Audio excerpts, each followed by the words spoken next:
Collider Tips and Tricks, sponsored by Collider Sustaining Sponsors. Thank you for your support of the Rochester entrepreneurial ecosystem and donors like you.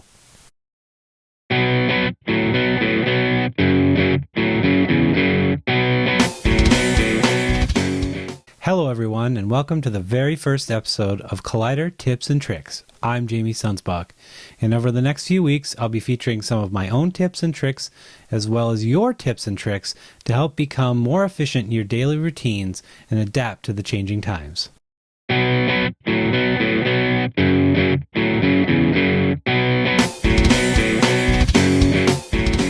So this first video may not be a solid tip or trick, really that's for tomorrow. But millions of Americans are sheltering in place right now, and really finding working from home is not the holy grail they once believed, but really a real challenge to remaining productive. As entrepreneurs, freelancers, and remote workers, we have an advantage. We've been doing this for a long time. Entrepreneurs work long hours on the job, balancing personal and professional lives, working crazy and often disjointed hours to build the next great thing. We make our lives fit our vision of the future, and we're stubborn as hell. Freelancers, remote workers, are really also used to working at home or in shared office spaces like co-working spaces.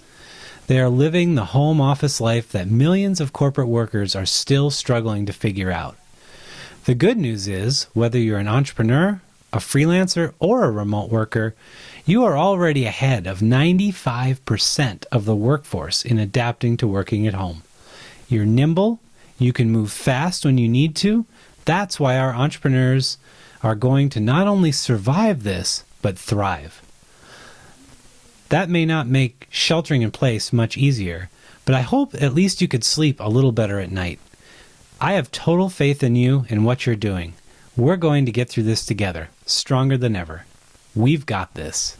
Thanks for watching our first video. Make sure you like, share, subscribe, or hug these videos so we keep making them. For Collider and Rochester Rising, stay Roch strong everyone, and we'll see you tomorrow.